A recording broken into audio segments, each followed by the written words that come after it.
I don't know how I forgot this song. Alexa, stop. I feel so powerful every time I do that. Hey guys, it's Lizzie. So last video I asked you guys how you felt about a Monday, Wednesday, there's a fuzzy.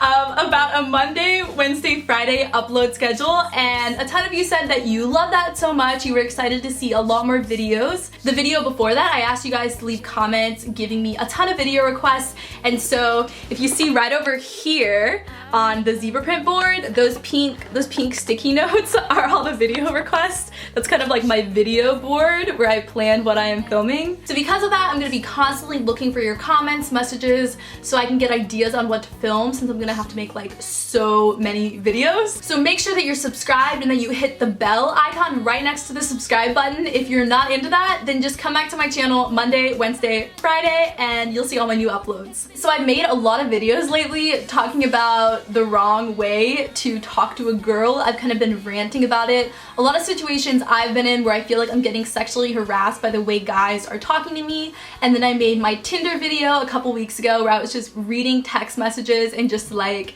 hating a lot of the way guys are communicating to me. I was thinking about this and I realized that it all comes down to being subtle, indirect. That is all. And I came up with a ton of context, examples, things to start off saying, how to get someone's number, and I'm gonna go through all of that. But just remember that the core of all of this is just being indirect, subtle, not being super upfront direct about what you're thinking or what you want. So the number one thing is you have to have a context to when you're talking to a girl. So by context, I mean you have some shared situation where you're both there together. So this can be like a class you're in, this can be you frequent a coffee shop, you attend the same church. It can even be like you're sitting by each other at the bus stop or on the airplane. It doesn't even need to be a long-term thing. It just means that you're both in the same place and it's not just like random strangers. There's some sort of something. The context is like the first part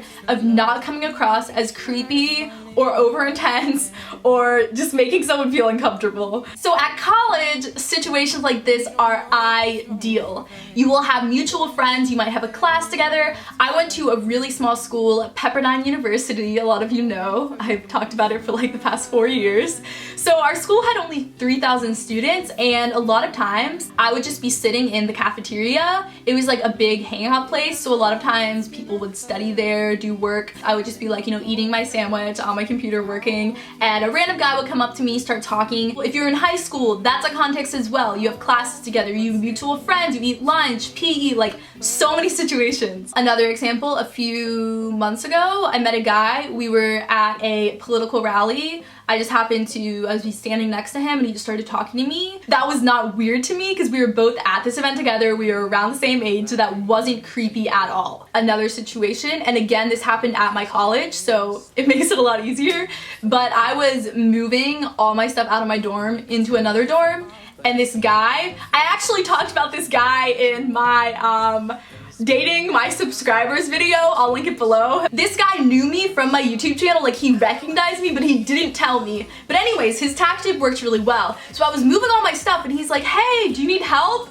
And of course I needed help. So then while he was helping me move all my stuff into the other dorm, we had a conversation. Another situation, which is so cliche, but that is because it works so well, is asking someone to study together. I did this earlier this year and it worked so well. We've been in class together like the whole semester, and so that was our context. We'd sat next to each other. We had like interactions through that. And so then I messaged this guy on Facebook and I'm like, hey, do you want to study for the final together? And then while we were studying, it turned into like an hour-long conversation all about our lives. Another situation, I was in a work situation and we had to pair off into groups of 2. And so this guy's like, oh hey, like let's be in a group together. And so other situations when you can start talking to a stranger. So I've been on a train, on an airplane, on a bus, in a coffee shop, just like random places, and we're sitting near each other. And so this is why a lot of people go to bars, parties. In college, a lot of people are in sororities and frats. They have a ton of mixers together. The purpose of all of that is you meet a ton of people, you have a context, and some of my best friends get into relationships from meeting people in those types of contexts. That works really well, especially when you're drinking. Everyone is more open, and that's not something I do.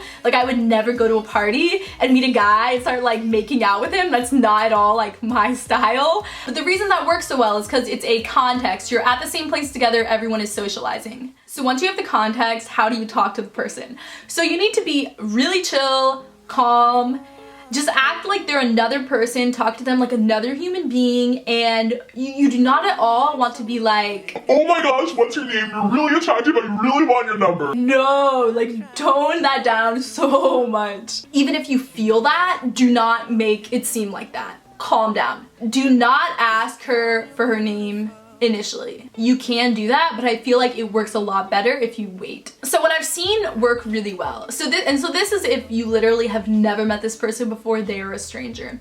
So like at my university, let's say I'm studying somewhere, someone could be like, oh, like, is someone sitting here? And the way our college worked, it was almost like, I don't know, it was like these study tables, almost like a coffee shop. It was like a coffee shop. So the guy could be like, oh, is someone sitting here? And then you need to plug your computer in, right? So you can be like, oh, do you know where the outlet is? A lot of times I would sit at the corner, so the outlet was right near me. So the guy could be like, oh, can you help me plug my computer in? And then let's say you recognize this person from one of your mutual friends' Facebook pictures or something. You could be like, oh, are you friends with Sarah? And then whatever she says, you can be like, yeah, like, where do you know her from? And the girl might be like, I'm in her sorority. And you can start talking about your Greek life. Or you can make something up. You could be like, oh, are you Liz's sister? And she could be like, no, I don't know who that is. Oh, you look so much like her. Or you could be like, oh, you look so familiar. Have we met each other before? And then she could be like, I don't know, what's your name? And you could introduce yourselves to each other. And then you could be like, what dorm are you in? Where do I know you from? And then if you have a few like exchanges, you could be like, oh, what are you working on? And you could talk about what class you're in, anything like that. One time I was at a coffee shop and there was a guy near me and he asked me for my input on some graphic design thing he was making, and I could kind of tell that he was just trying to talk to me, but it was subtle enough and it wasn't disrespectful, so I was okay with it. A couple weeks ago I was at church, and outside of the building there's this like couch type area. It's kind of like a patio, but there's like a roof over it. So church had let out like 5 minutes before, and so I was sitting down looking through my sermon notes, going to the Bible verses, analyzing it more. And so this guy comes up to me and he's like, oh, how long have you been going here? And so then I answer his question and I'm like, yeah, I kind of just moved here. So then we started talking about the church, and then I asked him if he was in the small group thing that we have, and then he asked me what my job was. Just really basic. And like what I said, where if you're walking down the street or you're like passing by someone at the airport, it might not be meant to be, and you may never see this person again. And I know it might be frustrating if you see this girl and you're like so attracted to her and she looks so cool. It might be really sad having to like walk away from that situation, not get her number, never see her again. But the way I think about it is, if you guys really do have some sort of chemistry, you will have conversation chemistry. It'll be really clear. She'll be really focused on you. You'll start asking each other questions. If that's not happening and the conversation is just kind of being cut off, then she probably is not that attracted to you. Then you can find someone else who really does want to talk to you. Something else for college, a lot of times I was starting talking to a guy, we would just see each other around campus.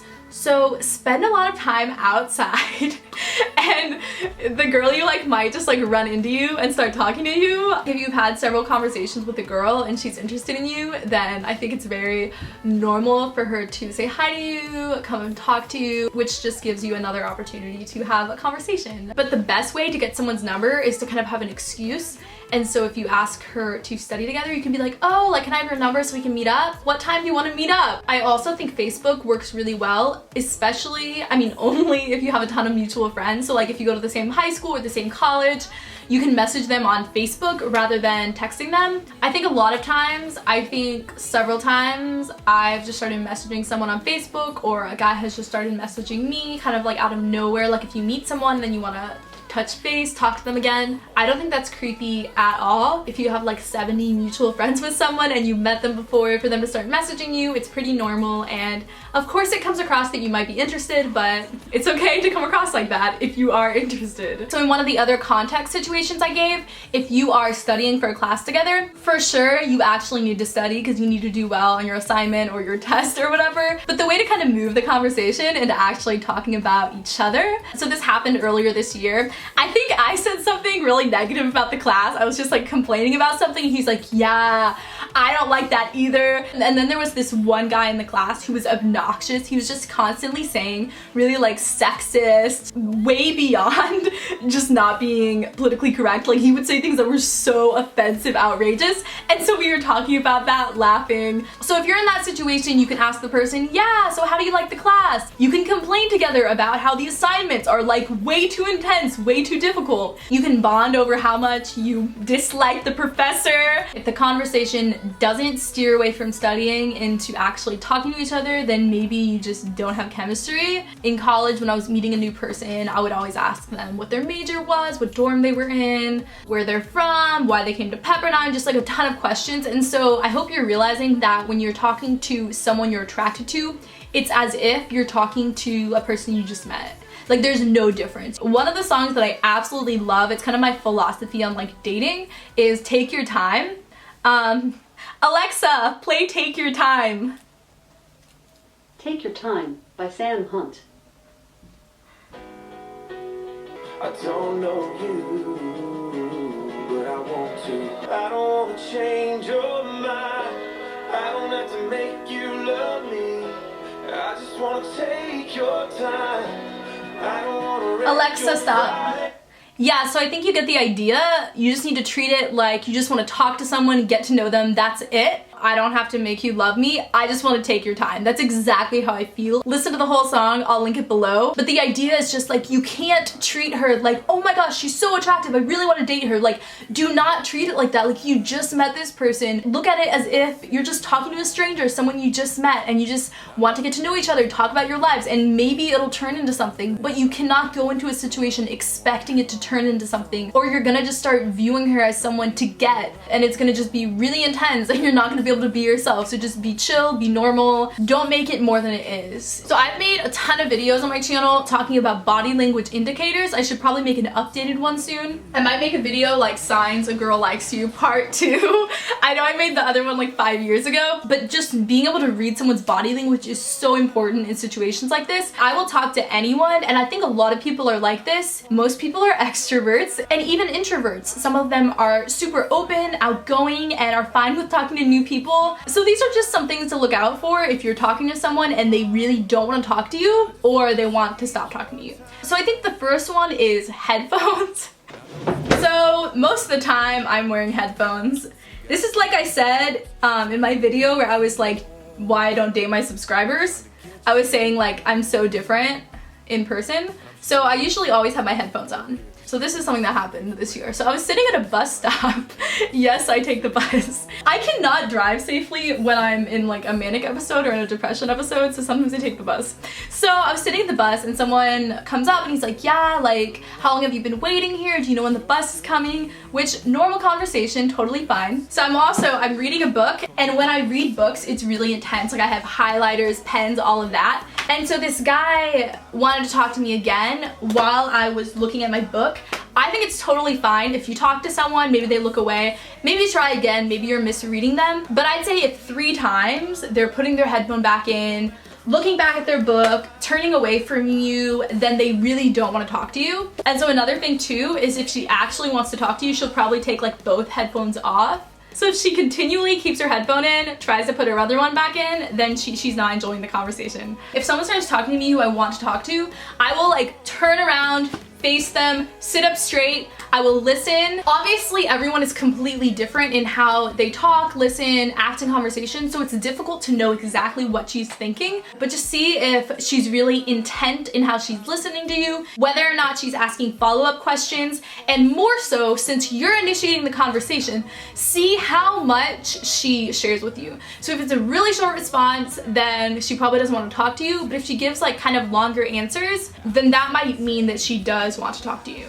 I think a lot of times people are just being like polite, and so don't like interpret that for more than it is. So then the number thing. So I think in any situation you should give out your number rather than asking for her number. I'm very direct up front. So a lot of times if a guy's like, hey, like I'll give you my number, I'll just be like, no, like I'll give you my number. But most of the time I think it's really respectful to give her the opportunity to text you rather than like forcing her in that moment to give you her number. So then you need to invite people to events.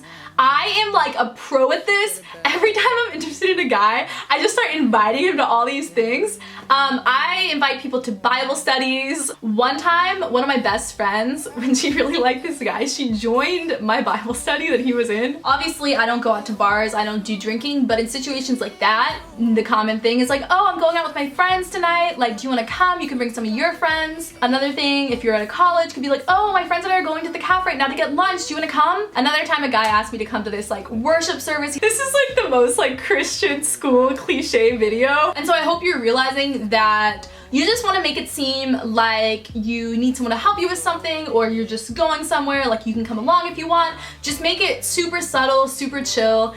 Don't make them feel like you're coming across as really intense, want to go on a date with them immediately. Something else that's really casual, if you do want to ask someone out, like to go on a date, you could say coffee instead of dinner or lunch. Coffee just seems really chill. I go out to coffee with friends a lot, and so it's not a big deal. Another thing, so I just lived in California. A lot of times we would go on hikes together. One time we were going on this really cool night hike, and one of my friends, there was a guy she liked, and we got one of our other friends to invite the guy onto the hike. You guys all have social lives, a ton of friends, and so bring people into your social circle, invite them to things that you're already going to, and it'll give you time to hang out with each other. So those were a ton of different examples of different contexts in which to meet someone, different ways to create conversations. Just treat her like a person, like she's any other person, and you don't need to make it a big deal. A lot of times it might not work out, she might not see you again. So 2 videos ago, it was like a 20-minute video, so I asked people to comment below something to see if anyone was still watching. So if you're still watching right now, I want you to comment below your favorite quote, and also you could do your favorite Bible verse and why it's important to you, where it's from, what the meaning is. I'm gonna try to respond to as many of them as possible. I'm really excited to read stuff from you. Remember to check back on my channel Monday, Wednesday, and Friday. Click the bell icon if you haven't yet, and I love you so much. Bye!